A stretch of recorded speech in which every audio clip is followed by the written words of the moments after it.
Welcome to MTR Masala Abhiruchi powered by Freedom Refined Sunflower Oil.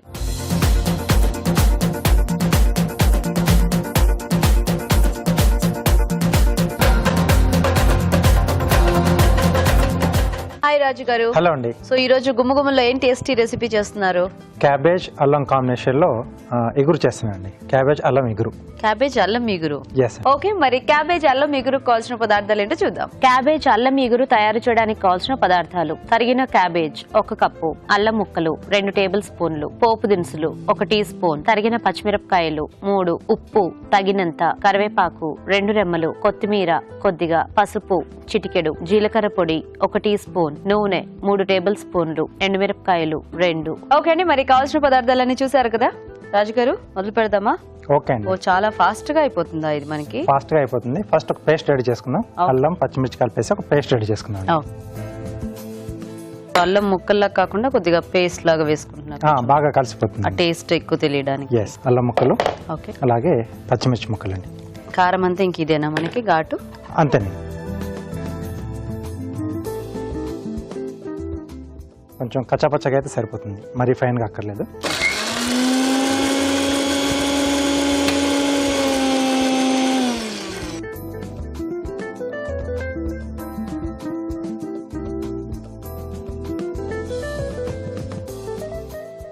Okay okay, so కొద్దిగా oil వేసుకొని, so ముందుగా దీంట్లో ఎండుమిరపకాయలు, okay, అలాగే పోపు దినుసులు. సో క్యాబేజ్ ఉడికించలేదా రాజు గారు? లేదండి, పచ్చిగానే వేసేస్తున్నాం. సో ఫాస్ట్ గానే అయిపోతుంది. కొంచెం మనం మూత పెట్టేసి మగ్గిచ్చేస్తే ఫాస్ట్ గానే వేగిపోతుంది. ఓకే, సో కొంచెం అల్లం ఘాటు వల్ల కూడా అంటే మనకి ఆ క్యాబేజ్ స్మెల్ అది కూడా కొంచెం అంత తెలియదేమో కదా? తెలియదండి. సో చాలా మంది అల్లం లేదా వెల్లుల్లి ఎక్కువగా వేసుకుంటూ ఉంటారు కదా. అవును. సో దానివల్ల టేస్ట్ పెరుగుతుంది, కొంచెం ఆ క్యాబేజ్ మీరు చెప్పినట్టుగా కొంచెం ఆ స్మెల్ అనేది కూడా తగ్గుతుంది. సో పప్పు కొంచెం దోరగా వేగిన తర్వాత మనం పేస్ట్ చేసుకున్న అల్లం పచ్చిమిర్చి పేస్ట్, ఓకే, కొద్దిగా కరివేపాకు. ఓకే, సో ఇది కొంచెం వేగాలండి. అంటే మనకు పచ్చిమిర్చి కొంచెం వేగితే ఎక్కువ ఘాట్ అనేది కొంచెం తగ్గుతుంది మనకు. ఓకే ఓకే ఓకే అండి, ఇక్కడ ఈ పోపు వేగుతుంటుంది. ఈలోగా మనం ఒక మంచి చిట్కా చూద్దాం. ఇప్పుడు మీకోసం మొదటి చిట్కా. మామూలుగా ముఖం మీద నల్లటి మచ్చలు వచ్చిన తర్వాత ఇంకా అవి పోవు, ఏం చేసినా కూడా దాన్ని పోగొట్టుకోలేము. కాబట్టి క్రీములు కానీ ఫౌండేషన్లు కానీ కాస్త ఎక్కువ అప్లై చేసుకుని దాన్ని కవర్ చేసుకోవడం ఒక్కటే పర్యవసానము, ఇంకా మించి వేరే మార్గం లేదు అనుకుంటూ ఉంటారు చాలామంది. అలా ఏం కాదండి. తులసి ఆకులు ఉంటాయి కదా, తులసి ఆకుని బాగా నలిపేసి అందులో రసం వచ్చిన తర్వాత ఆ రసానికి కొద్దిగా పసుపు కూడా బాగా కలుపుకుని దాన్ని నల్ల మచ్చలు ఎక్కడుంటాయో అక్కడంతా కూడా అప్లై చేసుకుని ఒక 10-15 నిమిషాల తర్వాత శుభ్రం చేసుకుంటూ ఉండాలి. ఇలా క్రమం తప్పకుండా చేస్తూ ఉన్నట్లయితే నల్ల మచ్చలు మటుమాయమైపోతాయి. చిట్కా చూసేసారు కదండి. ఓకే, సో ఇప్పుడు మనం కట్ చేసి పెట్టుకున్న క్యాబేజ్. సో క్యాబేజ్ కూడా ఉడికించి పెట్టుకుంటే మనకి ఈ డిష్ ఇంక ఇట్లా చిటికలో అయిపోతుంది. జస్ట్ అల్లం పచ్చిమిర్చి పేస్ట్ చేసుకోవటమే. అండ్ చాలా మంది ఇళ్లలో అల్లం పచ్చిమిర్చి పేస్ట్ కూడా రెడీగా పెట్టుకుంటారు, అల్లం వెల్లుల్లి లాగా. బాగుందండి, వాళ్ళైతే హ్యాపీగా వేసేసుకుని చేసేసుకోవచ్చు. బాగుంది. సరిపడా ఉప్పు, ఓకే, కొద్దిగా పసుపు అండి. సో కాలీఫ్లవర్ కూడా బాగుంటుందా రాజుగారి ఇలాగా? బాగుంటుందండి. సో కాలీఫ్లవర్ బాగుంటుంది, అలాగే దొండకాయలు కూడా కొంచెం ఉడికించేసి వేసేసుకోవచ్చు, అది కూడా బాగుంటుంది. సో బేసిక్ గా మనకి ఈ క్యాబేజ్ అంటే ఈ చైనీస్ ఐటమ్స్ లో కూడా చాలా ఎక్కువ వాడుతూ ఉంటాము. దాంట్లో మనకి జింజర్ గార్లిక్ అంటే ఈ ఫ్లేవర్స్ కూడా బాగా కలుపుతూ ఉంటారు కదా. అవునండి. సో బాగా సూట్ అవుతుంది క్యాబేజ్ కి. క్యాబేజ్ కానీ మీరు చెప్పినట్టు గోబీ కూడా కానీ, కాలీఫ్లవర్, సో ఇవన్నీ కూడా బాగా వస్తాయి. సో కాకపోతే యూజువల్ గా క్యాబేజ్ తో చాలా మంది కాంబినేషన్స్ మిక్స్ చేయరు, ఎందుకంటే చాలా మందికి ఆ క్యాబేజ్ పెద్ద ఎక్కువ ఇష్టం ఉండదు. మెయిన్ గా స్మెల్ అండి, స్మెల్ వల్ల చాలా మంది కూడా ఉడికించడం కూడా మెయిన్ రీజన్ అదే.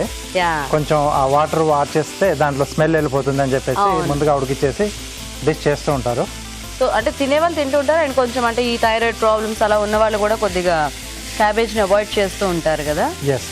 సో తినే వాళ్ళకి ఏంటంటే ఇలా చిన్న చిన్న చేంజెస్ తో మనకి ఆ క్యాబేజ్ కొంచెం స్మెల్ రాకుండా కొద్దిగా వెరైటీ ఇలా అల్లం కానీ లేదా వెల్లుల్లి కానీ లేకపోతే ఏమన్నా పొడులు చల్లుకోవచ్చు మనం, నువ్వుల పొడి, తర్వాత పల్లీల పొడి, సో కొంచెం ఘాటుగా ఉండేది. సో అలాంటివి వేసుకున్నప్పుడు ఈ క్యాబేజ్ స్మెల్ అనేది ఎక్కువగా తెలియకుండా మనకి సో డిష్ వస్తుంది అనమాట. సో ఇప్పుడు దీంట్లో మనం MTR మసాలా వారి జీలకర్ర పొడి అండి,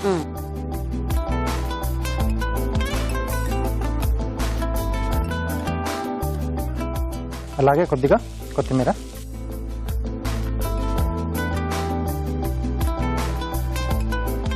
బేసిక్ గా వేగుతున్న కొద్దీ ఆ అల్లం స్మెల్ అలా బయటకు వస్తుంది.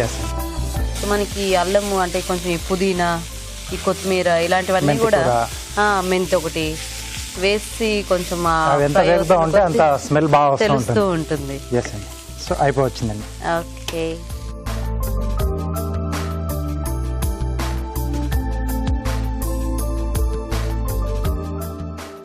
ఓకే, క్యాబేజ్ అల్లం ఇగురు రెడీ. వేడివేడిగా క్యాబేజ్ అల్లం ఇగురు రెడీ అండి. టేస్ట్ చూసే ముందు తయారీ విధానం ఇంకోసారి చూద్దాం. క్యాబేజ్ అల్లం ఇగురు తయారు చేసే విధానం: మిక్సీ జార్ లో అల్లం ముక్కలు, తరిగిన పచ్చిమిరపకాయలు కలిపి మిక్సీ పట్టి పేస్ట్ సిద్ధం చేసుకోవాలి. ఒక పాన్ లో నూనె వేసి ఎండుమిరపకాయలు, పోపు దినుసులు, అల్లం పచ్చిమిర్చి పేస్ట్, కరివేపాకు వేసి వేయించాలి. దీనిలో తరిగిన క్యాబేజ్, ఉప్పు, పసుపు వేసి వేగనివ్వాలి. తర్వాత జీలకర్ర పొడి, కొత్తిమీర వేసి బాగా కలుపుకోవాలి. ఆపై కొత్తిమీరతో గార్నిష్ చేసి సర్వ్ చేసుకుంటే క్యాబేజ్ అల్లం ఇగురు రెడీ.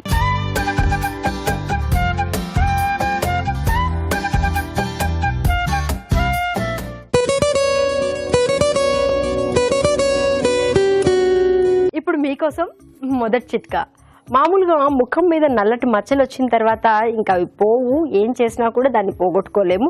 కాబట్టి క్రీములు కానీ ఫౌండేషన్లు కానీ కాస్త ఎక్కువ అప్లై చేసుకుని దాన్ని కవర్ చేసుకోవడం ఒక్కటే పర్యవసానము, ఇంకా మించి వేరే మార్గం లేదు అనుకుంటూ ఉంటారు చాలామంది.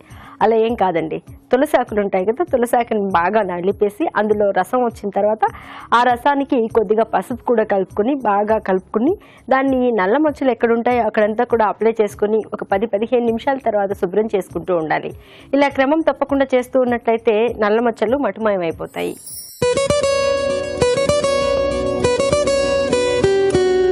ఇప్పుడు మీకోసం మరో చిట్కా.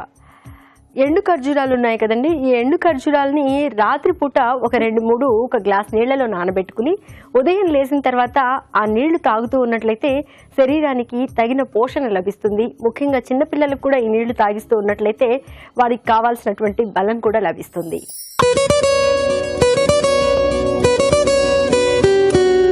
ఇప్పుడు మీకోసం మరో చిట్కా.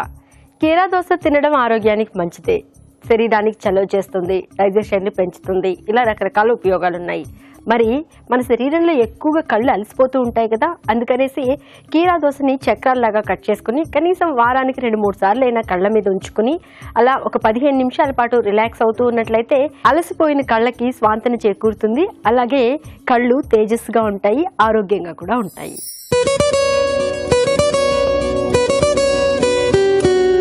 ఇప్పుడు మీకోసం మరో చిట్కా.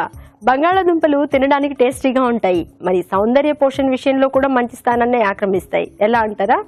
బంగాళాదుంపలు సన్నగా స్లైసెస్ లాగా కట్ చేసుకుని కళ్ళ చుట్టూ కాస్త మృదువుగా మర్దన చేసుకుంటూ ఉండాలి. ఇలా చేస్తూ ఉన్నట్లయితే కళ్ళ చుట్టూ ఉన్నటువంటి నల్లటి వలయాలు చాలా వరకు తగ్గిపోతాయి. అలాగే మెడ మీద, ముఖం మీద కూడా నల్లగా ఉన్న ప్రాంతంలో ఒక్కొక్క చోట మచ్చలుగా అట్లా ఉన్న ప్రాంతంలో ఈ బంగాళాదుంప స్లైసెస్ని కనుక అలా నెమ్మదిగా రుద్దుతూ ఉన్నట్లయితే ఒక 10-15 నిమిషాల పాటు మృదువుగా మర్దన చేసుకుంటూ ఉన్నట్లయితే ఆ మచ్చలు కూడా త్వరగా తగ్గుముఖం పట్టే అవకాశం ఉంది.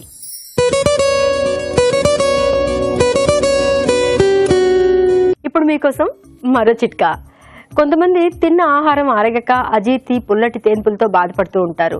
ఇలాంటప్పుడు తర్వాత ఏం తిండి తినాలన్నా సహించదు, ఏం తాగాలన్నా సహించదు.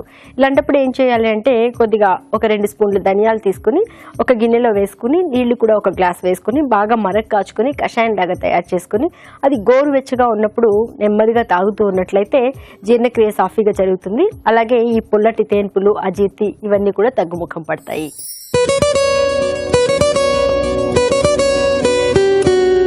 ఇప్పుడు మీకోసం MTR మసాలా వారి చిట్కా. మనం 10 రోజులకు వారానికి సరిపడా కూరగాయలు తెచ్చుకుని ఫ్రిడ్జ్లో స్టోర్ చేసుకుంటూ ఉంటాం కదా, కానీ ఒక్కోసారి మనం ఫ్రిడ్జ్లో కరెక్ట్గా పెట్టినప్పటికీ అవి తొందరగా వాడిపోతూ ఉంటాయి.